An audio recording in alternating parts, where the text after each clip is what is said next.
අපි යමු සිග්බෝ ගේම් එකට. සිග්බෝ ගේම් එක තමයි සෙල්ලම් කරන්නේ. ඉතින් අපේ ඔක්කොම කරන්සි එක EU වලට කන්වර්ට් වෙනවා. ඉතින් ඔය විතර අපි ගේම් එක ලෝඩ් වුණාට පස්සේ මෙතන අපි ගේම් එක ඔයාලට බලා ගන්න පුළුවන්. දැන් අපි නෙක්ස්ට් රවුන්ඩ් එක පොඩ්ඩක් එකක් බලන් ඉන්න ඕනේ. අපි නෙක්ස්ට් රවුන්ඩ් එක ආවට පස්සේ බලමු කොහොමද මේක සෙල්ලම් කරන්න තියෙන්නේ. ඉතින් ඔන්න අපේ මේ රවුන්ඩ් එක ඉවරයි. මම දැන් මෙතනින් මේක ඔඩ් එකක් කියලා සිලෙක්ට් කරලා මෙතනින් මම බෙට් එක දාලා තින්න. ඔන්න අපේ මෙතන මම ඔඩ් එකකට දාලා තියෙනවා. බලමු මේ ටයිම් එක උරුණාට පස්සේ කොහොමද වෙන්නේ කියලා වැඩි. මෙතන අපිට අපි දාන මුදල වැඩි කර ගන්න පුළුවන් 750 ඉඳන් මෙතන 500ක් දක්වා තියෙනවා. ඉතින් අපි බලමු ඉතින් ප්‍රොෆිට් එක අපිට කොහොමද ඉලක්කමක් එන්නේ කියලා. ඉතින් ඔඩ් එකක් කියන්නේ ඔත් ඉලක්කමක්. ඔත් ඉලක්කමක් ආවට පස්සේ අපිට පුළුවන් මෙතනින් ගන්න. ඉතින් ඔන්න අපිට මේකේ වින් එක ආවා. ඔයාලට පේනවා ඇති 5යි 6යි 7යි කියන්නේ ඉතින් අපිට වින් එකක් ආවා යුරෝ 2. ඉතින් ඔන්න යුරෝ 2 වින් එකක් ඇවිල්ලා තියෙන්නේ. හරි මෙතනින් මම දැන් කරන්නේ තෝරගන්නවා දෙකක්. ඊට පස්සේ මම මෙතන සිලෙක්ට් කරනවා එවන් එකක් කියලා. මෙතන මම එවන් එක සිලෙක්ට් කරගන්නවා. දැන් අපි බලමු මෙතනින් මොකක් වෙද කියලා. එවන් එකක් කියන්නේ ඉරට්ටේ සංඛ්‍යාවක්. ඒ කියන්නේ දෙකෙන් බෙදෙන සංඛ්‍යාවක්. අපි බලමු මෙතන අපිට මොකක් හරි ප්‍රොෆිට් එකක් එයිද කියලා.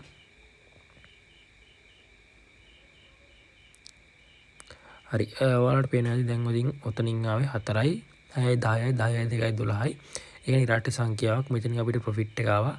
ඔයාලට පේනවා ඇති සාමාන්‍යයෙන් යුරෝ 4ක වගේ ප්‍රොෆිට් එකක් අපිට එන්න තියෙනවා. බලමු ඔන්න යුරෝ 4ක් අපිට ප්‍රොෆිට් එක ආවා. මේක බිග් එකක් වගේම මේක එවන් එකක්. ඒ කියන්නේ ඉලක්කම 12 ආවේ.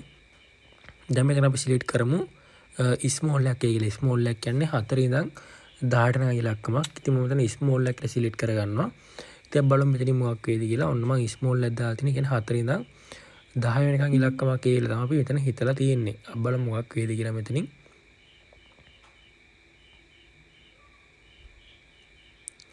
ඕකේ මෙතන ආවේ 10යි 13යි. කියන්නේ මේක ඔඩ් එකක්. ඒ කියන්නේ අපිට ලොස් එකක් යනවා. ඔයාලට පේනවා ඇති 4යි 10යි 13 තමයි ආවේ. ඔක ඔඩ් එකක් ආවේ. ඒ වගේම මේක බිග් එකක්. ඉතින් මෙතන අපිට නම්බර්ස් වලට දාන්න පුළුවන්. නම්බර්ස් වල දැම්මොත් අපි දාන ගාන වැඩි වෙනවා. ඉතින් මම මේ සාමාන්‍ය මෙතන 15ට වගේ දාලා ඊට පස්සේ මේක මම දාන්නම් ඔඩ් එකකට. අපි දැන් බලමු මොකක් වේද කියලා. මේක මම 15ට දාලා අර ඔඩ් එකට දාගෙන මේක දෙකම ඔත් සංඛ්‍යාන් තියෙන්නේ. අපි දැන් බලමු මෙතන මොකක් වේද කියලා වැඩේ. ඉතින් නම්බර් 15 දාලා තියෙන්නේ 5යි 5යි 10යි 13යි. එතනින් අපිට ඔඩ් එකට එක ප්‍රොෆිට් එකක් එනවා. ඔන්න ඔඩ් එකට ආව ප්‍රොෆිට් එක.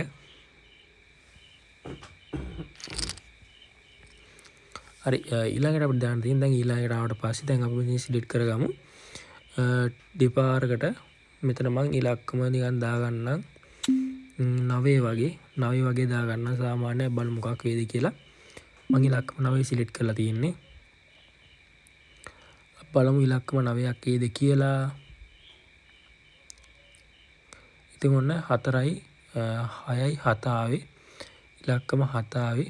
ඉතින් එතන අපිට ප්‍රොෆිට් එකක් ආවේ නැහැ. ඉතින් ඊට පස්සේ අපි දැන් මේක ඔයාට මේක කරගෙනවා වැඩිපුරම ඔයාට ඔඩ් එකට සහ ඉවන් එකට දාන්න පුළුවන්. කියන්නේ ඔත්තේද ඉරට්ටේද කියලා ඔයාට සිලෙක්ට් කරගන්න පුළුවන්. කියන්නේ ඔයා දාන ගම ඩබල් විතරයි හම්බෙන්නේ. හැබැයි ඔය ඉලක්කමක් මෙතන දැම්මොත් එimhe ඔයාට හම්බෙන ගාන ගොඩක් වැඩියෙන් හම්බෙනවා. ඉතින් මම දැන් මෙතනින් සිලෙක්ට් කරගන්න සාමාන්‍යයෙන් 14 වගේ. ඊට පස්සේ මෙතන මම ඉවන් එක සිලෙක්ට් කරගන්න.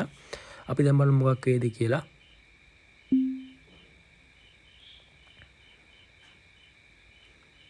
ඉතින් මේ විදිහට මේක ස්පින් වෙනවා. ඉතින් අපි බලමු කැටේ මොන විදිහට පෙරලෙයිද කියලා. ඉතින් ඔන්න මේකේ ආවේ 6යි 4යි 10යි ඉලක්කම 10 ආවේ. ඉතින් එතනින් අපිට යුරෝ 2ක ප්‍රොෆිට් එකක් එනවා. ඔන්න යුරෝ 2ක් අපිට හම්බුණා. ඉතින් අපි ඊළඟට නම්බර් එකකට දාමු. ඉතින් අපි නම්බර් සිලෙක්ට් කරන්න පුළුවන් ඕන තරම්. මෙතන මම නම්බර් එකක් සිලෙක්ට් කරනවා. දැන් 10 ආපු හින්දා මෙතනින් මම සිලෙක්ට් කරගන්නවා සාමාන්‍ය ඉලක්කම අපි නැවත වතාවක් 14 දෙමු. ඉලක්කම 14 දෙමු. මෙතනින් එවන් එකක් දෙමු. අපි බලමු මෙතනින් මොකක් වේද කියලා. ඉතින් ඉලක්කමක් දාලා තින්නේ. අපි බලමු මේකේ සාමාන්‍ය සම්භාවිතයෙන් 15 වෙන්න. බලමු මෙතනින් ඉලක්කම මොකක් වේද කියලා. මෙතනින් ඔන්න ආවේ 3යි 5යි 6යි ඉවන් එකක් ආවා. ඉතින් අපිට තව ප්‍රොෆිට් එකක් ආවා. ඔන්න යුරෝ 2ක ප්‍රොෆිට් එකක් ආවා පාර. ඊළඟට අපි ඉලක්කමක් දෙමු. මෙතන අපි සාමාන්‍යයෙන් ඉලක්කම 12 වගේ දෙමු. 12යි 14යි දීලා මෙතනින් අපි ඉවන් එකක් දෙමු. අපි බලමු මොකක් වේද කියලා. මම මේකෙම දුන්නේ 12යි 14යි. ඔයා සාමාන්‍ය ඉලක්කමක් හිතන් ඉන්නවා නම් ඒ ඉලක්කම දෙන්න පුළුවන් මේකට. අපි බලමු දැන් මෙතනින් මොකක් වේද කියලා.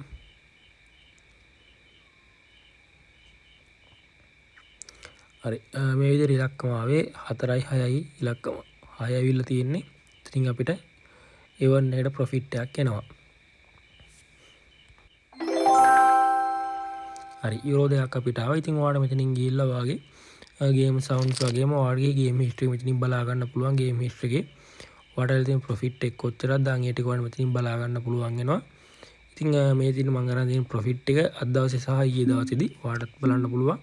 මේක ඔයාලට සෙල්ලම් කරලා බලන්න පුළුවන්. හොඳයි නම් ඔයාලට ප්‍රොෆිට් කරන්න පුළුවන් මේකෙන්.